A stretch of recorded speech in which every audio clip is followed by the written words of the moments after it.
Susanna. Hi, Kimberly. How are you doing? Good. I'm excited to hear about your garden. Well, I'm excited to share it. Thanks so much for helping out with this part of it. You have a beautiful yard. It's very natural. As you can see, we have no grass at all. It's a wild, indigenous, or native plants and species. And as you can see, my garden is a little sad. It's not the most beautiful garden in the world. It's the survival of the fittest.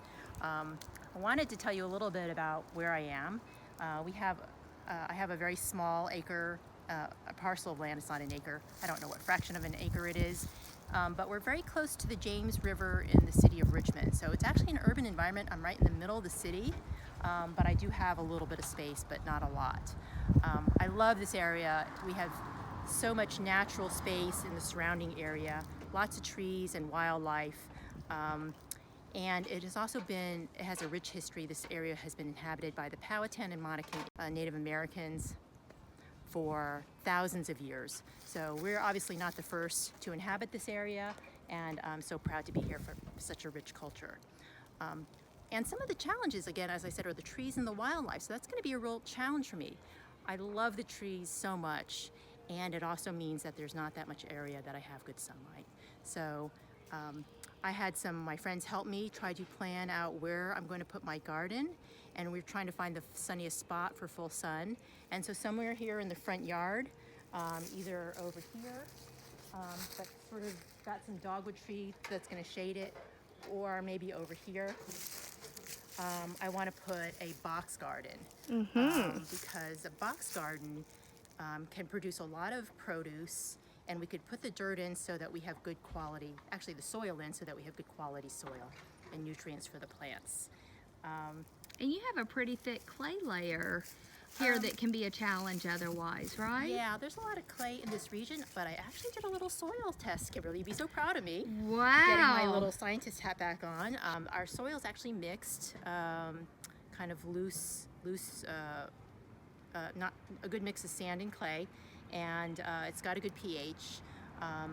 The main challenge with the box garden is when the vegetables die back, it's not going to be very attractive unless I'm really committed to gardening in it year-round. So my friend Drew suggested that I plant a garden around it. So I've applied for some money through the Alliance for the Chesapeake Bay to install a conservation garden. So I think I'd like to put in a pollinator garden around my bed. So that will also help my garden, help Earth, help the pollinators, which we are in so desperate need of supporting right now, and also give me a more attractive yard. Because as beautiful as these little violets are and all that, I think we could also have a more attractive landscape here. You know, it was really hard, Kimberly, was trying to figure out what to put in it. And so I found this great book called Square Foot Gardening by Mel Bartholomew, and it just kind of like walks us through how to put the box garden together. It had some ways to lay out the squares, because I'm going to do a 4x4, so it'll be 16 square foot areas, and each gets a different vegetable or herb. And he had some suggestions for easy beginner gardens. So that's what I'm going to do. I pretty much just lifted that template right out of his book, and with some modifications, that's what I'm going to do. But as Kimberly and I laughingly notice, that Kimberly is much more motivated to find the best resources and extensive resources. I'm like, oh, I found this is what I'll use. So I did find some schedules and calendars online for, first of all, to find out what zone I'm in. So I'm in zone 7. So there's certain plants that will grow in zone 7, and also some calendars about what to seed and then plant in what time frame. So I'm going by that, and I'm going by what Mel tells me to do in the book, and that's kind of my plan. So in planting this garden, it was really cool because I realized, like, I want to put pollinators in and provide back for Earth. So the other thing I'm going to be doing is I signed up for a beehive program. So I hope to bring a hive into my yard, and I'd like to put in maybe a bat house or some other bird houses that will also help cultivate the ecology and the environment in this local area. So it's been great because Kimberly has all these ideas and I'm stealing them little bit, but I think she'll agree that it's for benefit of Earth, not necessarily of the meal I will serve. So those are some of the physical practices I want to take in terms of caring for Earth with my hands. I want to share a little bit about my personal style for how I care for Earth on a more holistic level. When I step outside each day, the first thing I do is I just be present with Earth. I notice the temperature, the sky, the wind, um, how my yard's looking, how the trees are looking, is there a moon, where's the sun, where are the stars, and I especially love the trees and flowers, so I always stop and appreciate and notice. Even if I'm in a rush, I will just clear my mind and look and see how the trees and flowers are doing. And I actually started this a number of years ago as part of a mindfulness practice because I thought, well, I want to practice mindfulness, and I will use as my prompt whenever I see a tree that I will stop to be present. And so I think that's so fortuitous because that has just expanded so much into what I'm trying to do in terms of my care for Earth now. The other way that I care for Earth is that I set an intention during my meditation and prayers each day to just pray for Earth's comfort and healing, as well as those of my loved ones. So I include Earth in my prayers, and it doesn't take any extra time at all. And I think especially with the gardening, I will also really, and the food preparation, to really take an extra moment to feel gratitude for Earth's many gifts.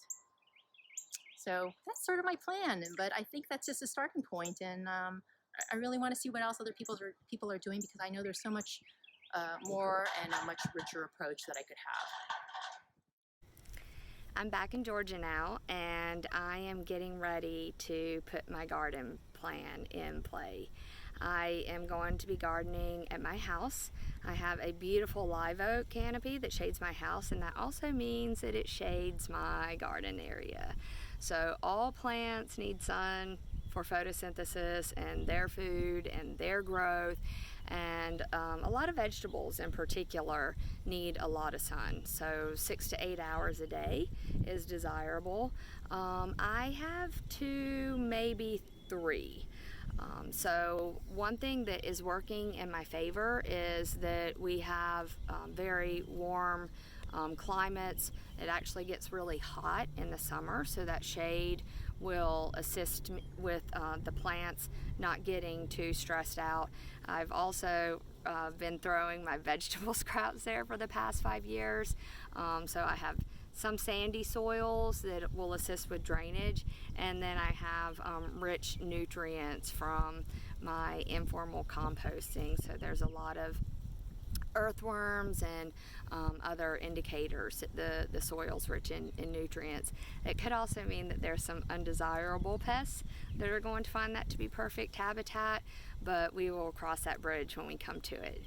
So I'm going to be relying on several resources, and mostly my friends and colleagues who garden on the coast. Gardening is so location specific, and there's a lot of how-to information out there. But the reality is that every site takes a little bit of tweaking. There's no true cookie cutter, there's no true manual. You really have to get down in the dirt and figure out how your garden is going to be affected by previous land use or disturbance. For instance, we've had issues with higher salinity in our soil because we were hit by multiple hurricanes several years in a row, and that has impacted our soil. That's one of the things that I love about gardening, is it's about ecology. So every single place is truly unique. So I'm reaching out to friends, family, colleagues who currently garden on the coast, and I'm going to ask for their advice and their assistance in overcoming some of my challenges and really optimizing some of the benefits that I have from my particular situation. So I'm going to be assuming several practices in how I care for Earth. I am not going to be using any chemicals.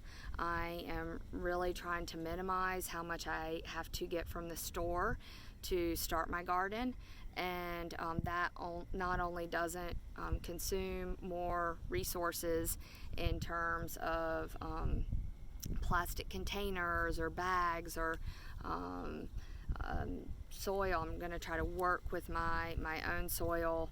I am working with one of my colleagues on acquiring seeds that are native to the Georgia coast. I'm also caring for earth because when I am eating my own vegetables, that reduces my reliance on the grocery store.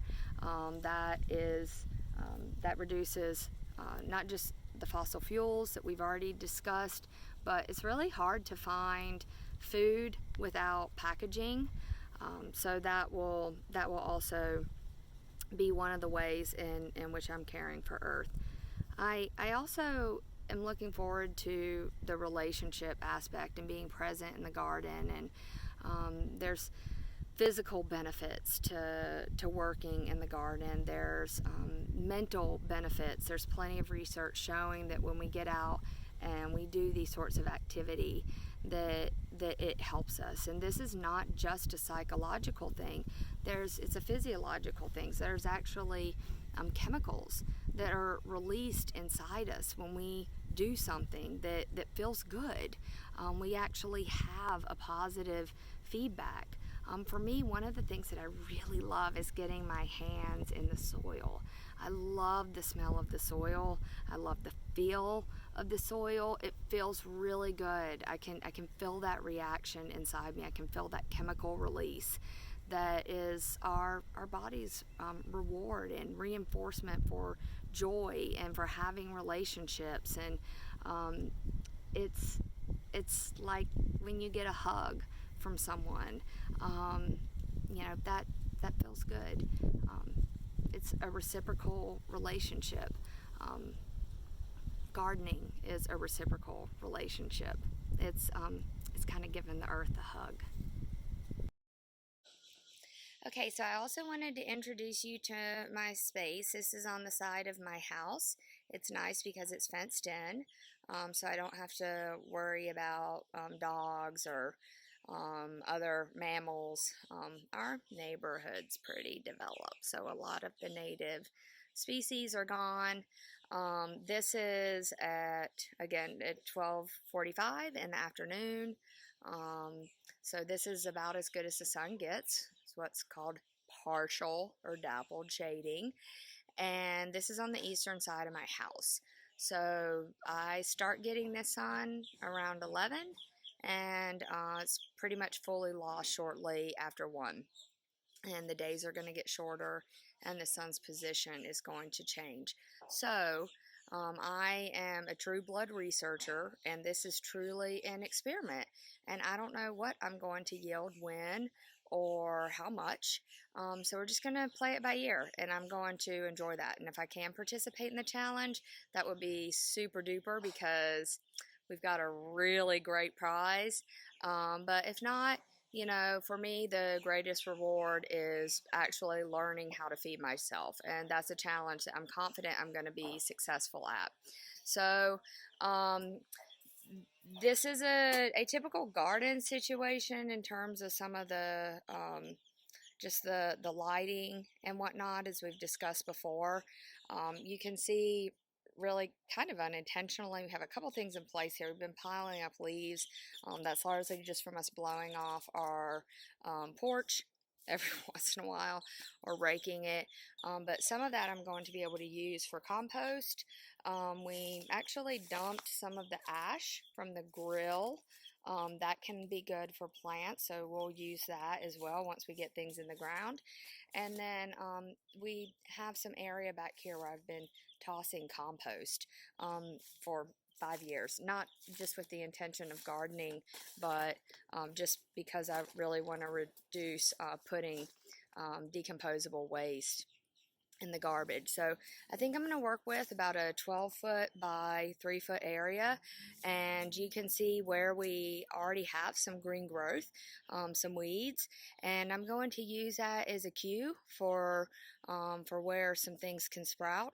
I'm going to put it up against the fence here, so I can use the fence as a trellis, and yeah, we'll take it from there, and I'm gonna get this thing cleaned out, and I'll send you a picture as well when it's ready to go. Take care, stay healthy.